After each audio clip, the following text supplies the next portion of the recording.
Hi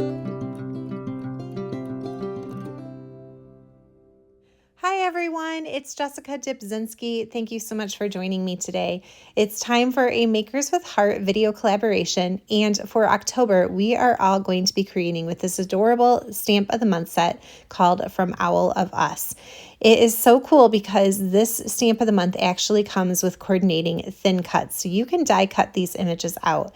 Now, I did use one of the cards in the catalog as inspiration and kind of copied that, but really what I wanted to focus on in today's video was 3 additional designs that you could use to get a jump start on your Christmas cards using this stamp set.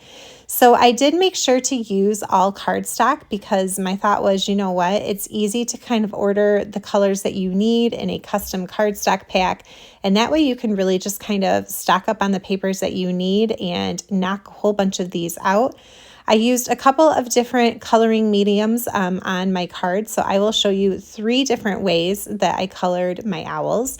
I did use the new colored pencils. On this middle one, I used a marker, and on the third one, I used some ink blending. So lots of different techniques going on here, and all cardstock, and really, again, just kind of focusing on ways that I could make this easily reproducible so that I can make a whole bunch of Christmas cards for the holidays. I did pull in a couple of things from my stash. I've got some snowflake thin cuts, a snowflake embossing folder. I'm going to use this little hello happy stamp here. And then I'm also using the oval from the Cosette card making stamp set. So you can kind of substitute with whatever you have in your stash. But again, I hope that this just provides you with a little bit of additional inspiration on how to use the stamp set. Okay, so one thing that I did do for all of my cards, and I'm going to do most of this off camera, is I did use a foam tool to add some ink edge distressing to all of my papers, and I used the coordinating ink colors for that. So just know that I did that on all of them. Now for my first card here, I am actually following the Make It From Your Heart Volume 4 pattern number 7. And so if you have that pattern book, you can get in there and see what all of those dimensions are. But first, before I assemble this, I do want to go through and do my coloring. So this is the one that I used the new colored pencils for, and I have really kind of enjoyed playing with these. Normally, I prefer my markers, but I have thought that these have been so easy to blend with. And I love that they have the colors written on the pencils, so you could even write down, what colors work well once you kind of figure out what you're doing.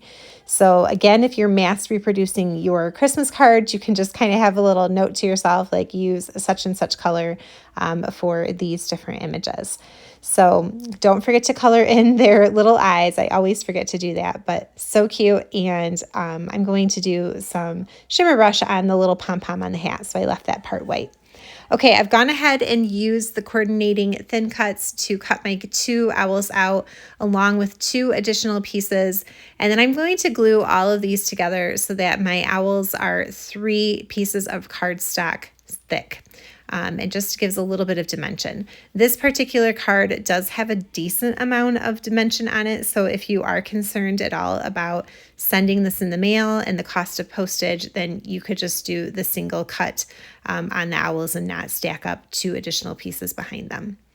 But I'll go ahead and kind of put the basics of the card together here, and then kind of figure out where I need to stamp my sentiment. The tree is going to go down here, and then I'm going to set my 2 owls so that they're kind of looking at each other. So cute how the one little baby one is winking. And then in order to make my life a little bit easier, I actually cut my stamp that says Happy Owl-a-Days in half. And I do get a little nervous when I cut my stamps. I don't do it very often. If ever I do it, it tends to be on a stamp of the month. I don't know why. It does make me a little nervous, but I'm going to show you later in the video how easy it is to put those 2 pieces back together and stamp them the way that they were intended. But I didn't want to mess with masking, especially if I am going to be making a whole bunch of this card. So it was just really easy to cut that in half. And then on my original card, I actually didn't leave myself enough space to stamp the happy above the owl-a-days. So that was why I went digging through what I had sitting on my desk, and I found this just tiny little happy. And this is from the All the Best Wishes stamp set, which was part of a special recently. So any little tiny happy you have just kind of nestles in there perfectly. And I like how it's two different fonts for the sentiment. Okay, and then I do have a little bit of thin 3D foam tape behind the owls just because they're sitting on top of that tree branch, and I've got that stacked up as well. So again, quite a bit of dimension on this card, but you could definitely skip some of those layers. Okay, a few fun little touches here to pull it all together in the end. I've got my white gel pen to add some stitching marks around the edge. And then I did use my liquid glass on all of my owl's eyes just to give a little pop of something extra and fun to make them, glossy and look like they have some eyeballs. So I'll do that. And then their pom-poms are still white on top of their hats, so I grabbed my clear shimmer brush and just added a little bit of sparkle to the pom-poms, and then I went over their scarves too, and so those just have a tiny little bit of sparkle. And then that card is all done. So I'll add that to a card base and clean up and get ready for my second one. Okay, the second card is going to be using that Cosette thin cut to cut out the oval, but you could use a Cricut cut for that as well if you don't have that stamp set, or maybe you've got an oval shape in another set somewhere that is in your stash. But I just was trying to, find what I had and play with what I've already got going. And then I did use some white glitter paper to cut out these snowflakes. Again, if you don't have those ones, maybe I'm sure you've got some snowflakes somewhere in your stash. And then I'm not really going to stack up these thin cuts just because I am going to layer that tree in behind the oval. Okay, so for this particular owl, I am going to color him using some blending brushes. I learned this trick from watching Jennifer McGuire. She is kind of the queen of all things ink blending. So I made myself this little mask. You can see where there's a cut there, which I've taped back together, just by stamping the image in the middle of a piece of paper and then carefully cutting out just the part of the owl that I wanted to be that brown color. And then I did tape back that slit that I had made. And I'm using a sticky mat here so that I could hold both my stencil and my piece of paper in place. If you don't have one of those stick and stamp mats, then maybe like your Cricut mat would probably work too. And I'm just carefully kind of lining up so that I've got that mask over top of the part that needs to be colored in.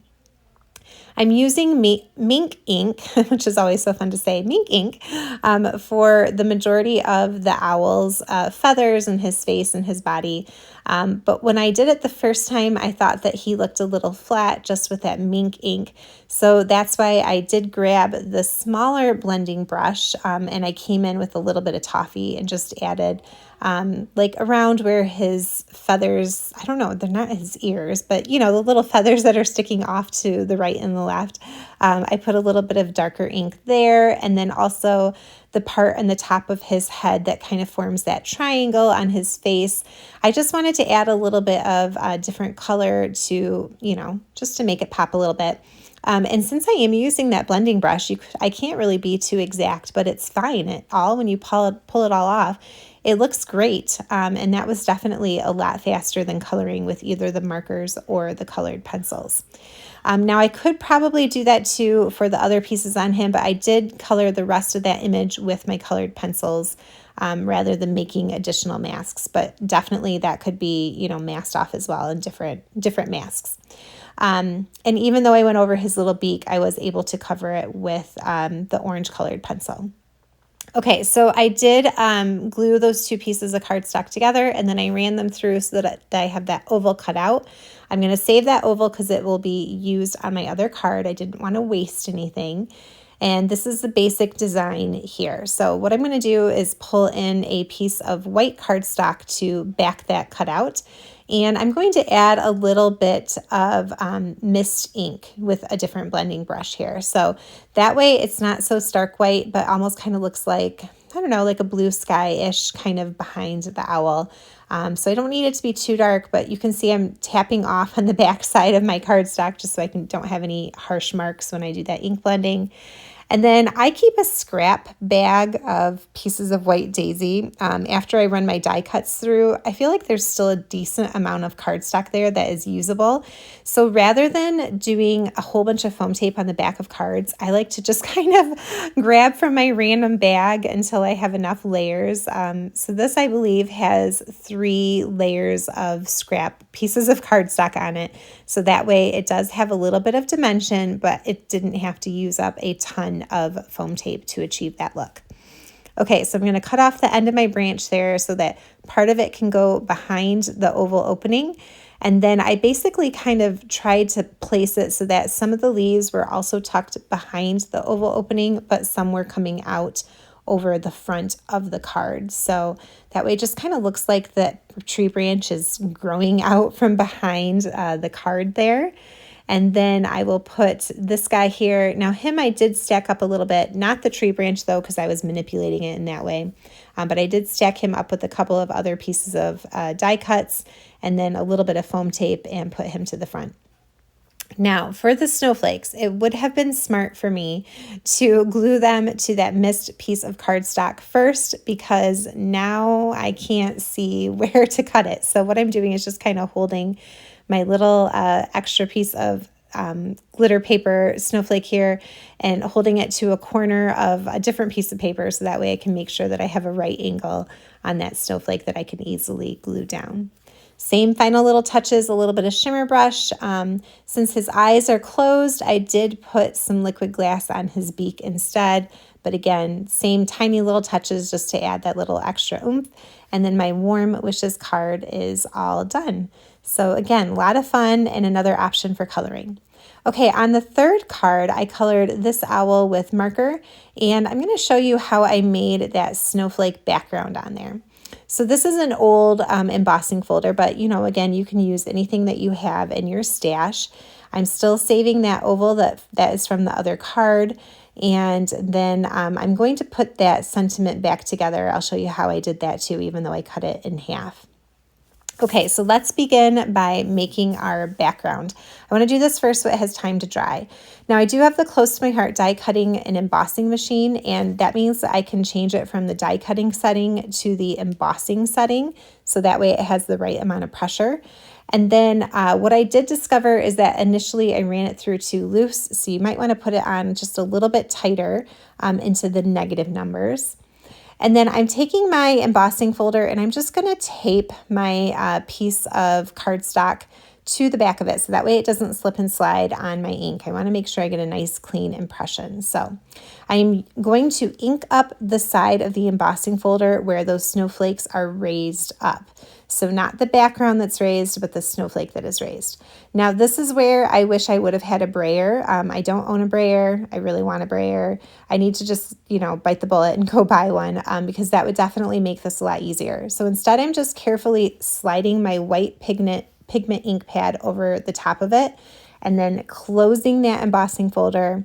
I'll put it in my sandwich, run it through the die cutting machine. Again, I did discover I should have had my pressure a little bit tighter. You'll see that some of my snowflakes didn't come out quite as white as I wanted. But what it does is it pushes that ink into the depressed part of the design. So even though I didn't get quite as much ink transfer as I wanted, it still looks really cool. Since it's pigment ink though, I will set it aside to dry while I work on the rest of the card. Okay, I want to do that Happy Owl-a-Days sentiment on this card, but I'm going to just take those 2 different pieces that I have cut, and it's very easy to just match them together like a puzzle, and then I will pick them up all at once on my block, and now it's like they've never been cut. So don't be scared to cut your stamps, especially if it is going to save you a little bit of masking. They are quite easy to put back together and still stamp as one stamp. Okay, so off camera, I have cut that into some dovetail. I backed it with some Desert Rose cardstock, and then I will just use a little bit of silver silver embellishing thread, and kind of create some silver accents on here with some sequins and the thread, and then just glue it all together, and that card is done. So this one was actually really fast, and probably the easiest to do. So it's funny that if you noticed on the very first card I made, I did have that Desert Rose as a color on my original card, but when I made it for the video, I used Scarlet, and that is because I made my card, my sample card first, and then I went to a weekend crop, came home, unpacked all of my things, and I was ready to start working on my video. Do you think I could find that Desert Rose paper anywhere? It was like lost somewhere. I have no idea what I did with it. Luckily, I still had this tiny scrap left sitting on my desk that I was able to back this sentiment with. But on that first card that I showed, that is why the sample one is just a little bit lighter than the card that I made on camera. I had to switch colors. I don't know where my Desert Rose cardstock went, but now that I'm done with this video, I am sure it's going to turn up. So there's the finished product there. I really love this one with that embossing detail in there. But here is that first one, like I said, that is Scarlet cardstock. The original one that I showed did have Desert Rose. This one is a lot of fun, and then I love that ink transfer with the embossing folder on this. And then, of course, my one that I used the catalog as inspiration for. So like I said, this month, all of the ladies in the Makers with Heart group are going to be using the same Stamp of the Month set to create a project. So you'll get lots of different inspiration. Several of the ladies have already gone this week. Tomorrow is going to be Katie. I will leave links to all of their videos in the description box down below. Thank you so much for being here with me today. I hope you guys have been inspired. Have a wonderful day and happy crafting. Bye.